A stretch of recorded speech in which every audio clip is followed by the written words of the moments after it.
가피풀 말씀 테마. 주님, 이 분노를 어떻게 없앨 수 있을까요?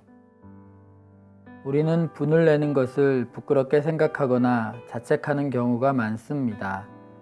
그런데 사실 우리에게 감정이 있다는 것은 살아있다는 증거이며 자신의 상태를 말해주는 지표이기도 합니다.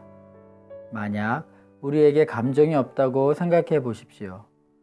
우리가 자신의 상태를 어떻게 조절할 수 있겠습니까?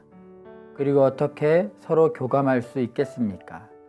사실 감정이 없다면 인간이라고 볼 수 없을 것입니다. 성경을 보면 예수님도 분을 내셨습니다. 특히 하나님의 말씀을 왜곡하고 하나님 대신에 자기가 영광을 차지하려는 자들에게 주님은 우리의 생각 이상으로 분을 내시고 엄하게 대하셨습니다. 우리가 알아야 할 사실은 부정적이고 나쁜 감정 그 자체가 잘못된 것이 아니라 그 감정을 어떻게 처리하는가에 따라 죄를 짓고 마귀의 종노릇 할 수도 있고, 반대로 자신의 정확한 상태를 파악함으로 다시 하나님의 마음으로 돌아설 수도 있다는 점입니다. 성경에서 분노에 대해 가장 구체적으로 가르치는 구절은 에베소서 4장 26절로 27절입니다. 분을 내어도 죄를 짓지 말며 해가 지도록 분을 품지 말고 마귀에게 틈을 주지 말라. 에베소서 4장 26절로 7절 말씀. 분노에 대해 뭐라고 합니까? 첫째로 어떤 일이 있더라도 분을 내지 말라 라고 하지 않고 분을 내어도 라고 합니다. 경우에 따라서 분을 낼 수 있는 것이 우리 인간이라는 것입니다. 둘째로 분을 낼 수는 있지만 죄를 짓지 말라고 합니다. 그렇다면 어떻게 분을 내는 것이 죄인 것일까요? 분이 난다는 것은 내 마음이 평안하지 못하고 어떤 상대 혹은 상태 때문에 감정이 격해진 것을 의미합니다. 그러한 감정은 얼마든지 일어날 수 있지만 그 감정에 내 자신을 내맡기게 되면 죄인 것입니다. 분을 낸 다음 내가 왜 이러는지 모르겠어. 정말 미안해. 라는 사람이 있습니다. 그게 바로 분노에 자신을 맡긴 것이고 죄를 짓는 것입니다. 셋째로 해가 지도록 분을 품지 말라고 말합니다. 우리는 해가 지도록 즉 하루 종일 분을 마음에 품어서는 안 됩니다.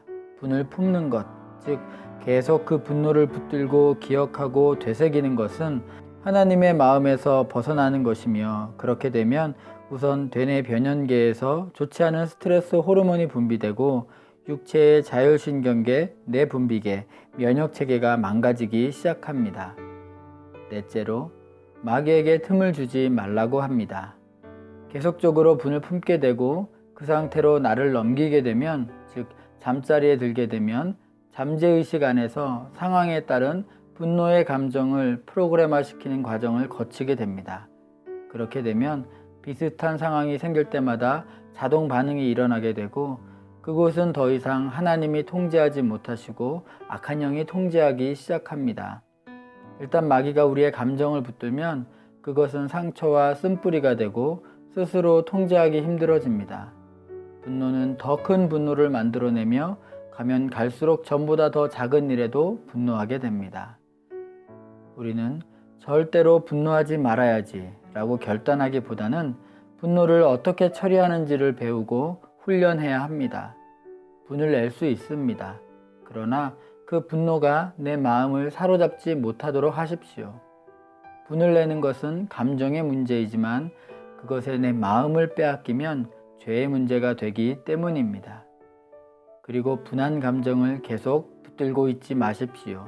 그렇게 되면 마귀가 둥지를 틀게 되고 우리가 마귀의 성품을 나타내는 존재로 변화되기 때문입니다. 가피풀 말씀 테마. 주님, 이 분노를 어떻게 없앨 수 있을까요?